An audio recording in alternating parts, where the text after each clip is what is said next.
Good afternoon. Good afternoon, Joe. Everybody's warm and toasty. Had some interesting variances in our heating and air conditioning here this week. So we're on the hot cycle right now. 71. Let's see if that helps.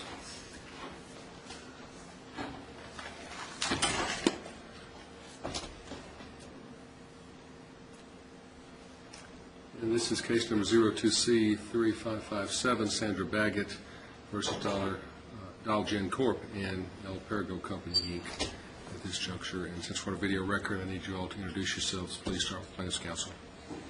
Your Honor, good afternoon. Jim Gotts from Robinson & Cole in Boston for the plaintiff. With me today is my partner, Steve Rotman, also from Robinson & Cole. Good afternoon, Your Honor.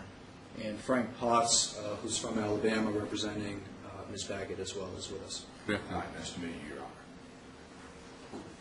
Your Honor, Bridget Carpenter here on behalf of the defendants, Dalgen Corp. and El Perigo Company. Okay. And we have the motions to exclude some experts. Yes, Your Honor.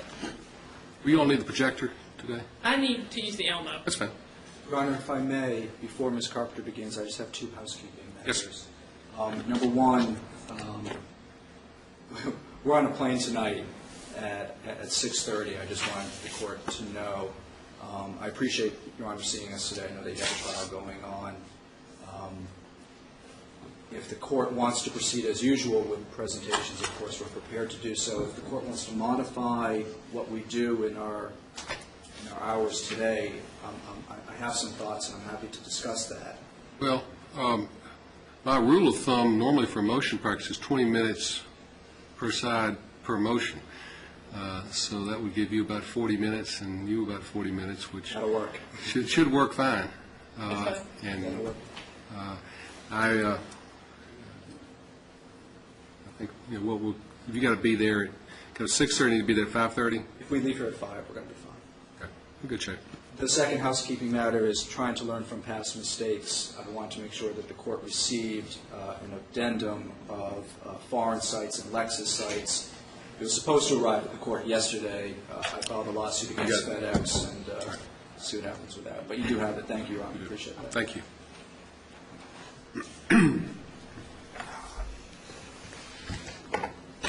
Your Honor, this is the defendant's motions to exclude both the general causation expert, Ms. Baggett, proffers to the court, as well as the one case-specific causation expert, whose name is Dr. Edward Feldman.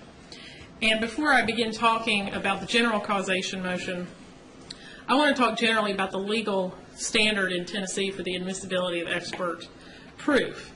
The plaintiff in her papers has urged this court to, if not wholly adopt the MDL opinion regarding experts, at least give great weight to it, and additionally talks about other states. And as this court knows, the Tennessee rules of evidence differ from the federal rules of evidence regarding experts. And additionally, we have a case, McDaniel versus CSX, that differs from the Daubert standard. Briefly, Rules 702 and 703 of the Tennessee rules of evidence impose a stricter standard in Tennessee for the admissibility of expert proof than do the federal rules.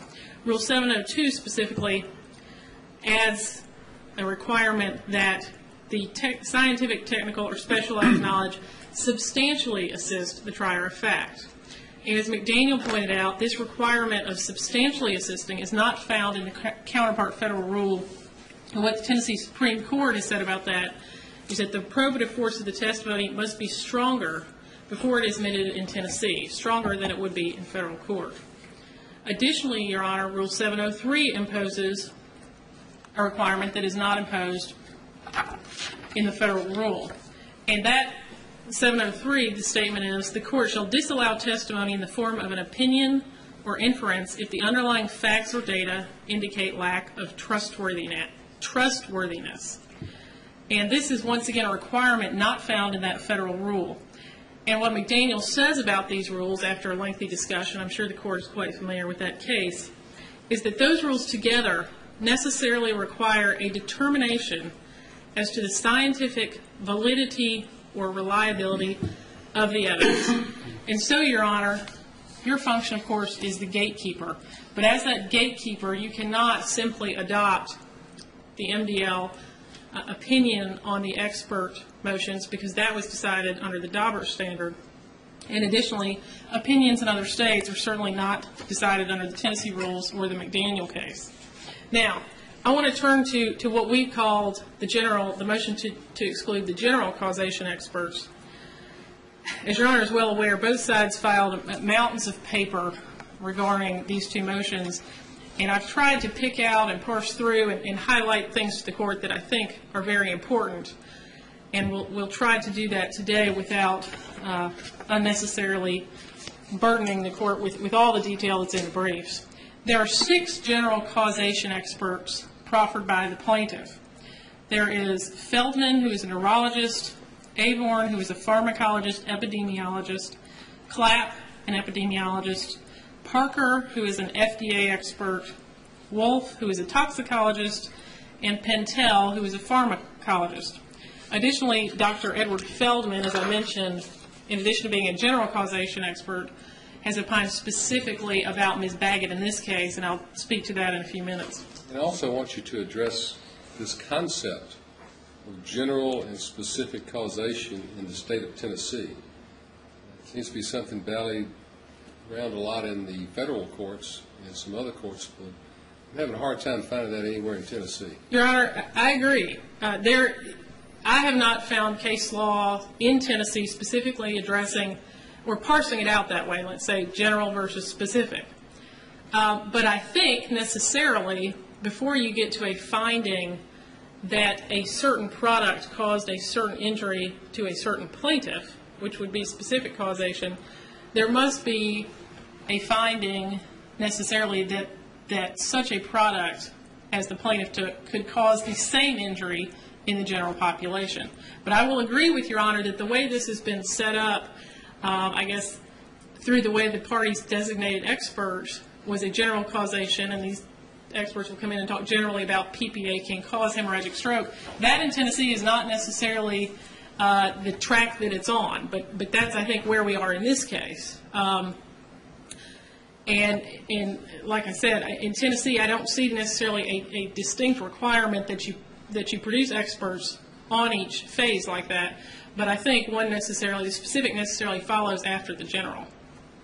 Now, as far as the general causation experts, what these experts will opine is that PPA can cause hemorrhagic stroke.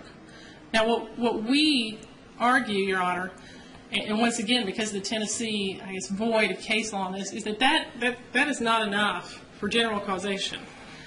It's not enough to say PPA in any dose, in any product, can cause hemorrhagic stroke in any person. Because, as Your Honor probably is familiar with through reading this, PPA was used in diet products and it was used in cough and cold products. And the dosages are very different.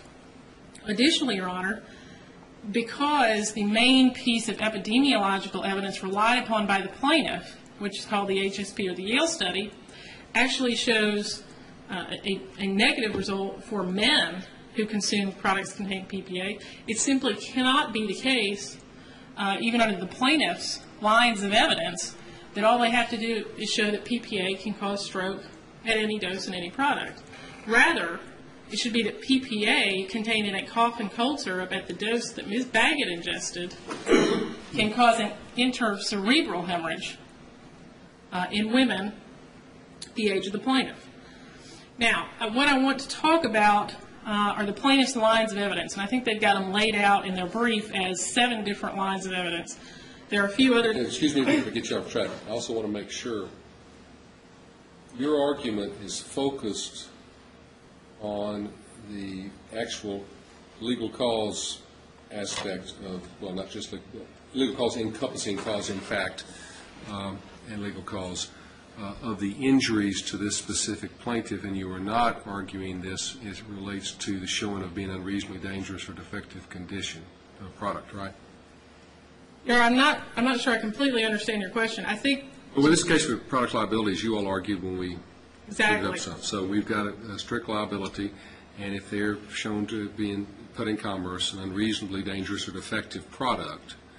And it seemed to me that one argument is it are these experts I being see used what to you're prove saying. it being unreasonably dangerous and defective? Your Honor, I understand your question now. We are simply at this stage talking about causation. Okay. We're talking Ms. Baggett and this Exactly. intrust We're not cerebral talking stroke. about, is this product generally unreasonably dangerous? Now, I think the general causation issue may go back to a little bit of, if it generally can cause this, is this defective or unreasonably dangerous? But what these experts are going to proffer is that PPA generally causes. So it's the causation issue that we're looking at. Now, these lines of evidence, the plaintiffs have argued, have to be taken cumulatively. And they even, I think, say in their brief, 1 or 2 or 3, if you look at them independently, are not enough to give this court sufficient scientific validity or reliability so that it could allow this evidence in. But the problem with that argument is that if the underlying lines of evidence are not reliable, then cumulatively they can also not be reliable. Taken as a whole, they are not reliable. And what I'd like to show the court is this is the New England Journal of Medicine article, and this is the published version of what's the HSP, what's called the HSP or the Yale study. And this, of course, will be relied upon heavily, and it was, in all of these experts. Your Honor, what I want to point out. You're going to need to press telly on that and zoom that in, and you lose the margin, and I can read it better. Okay.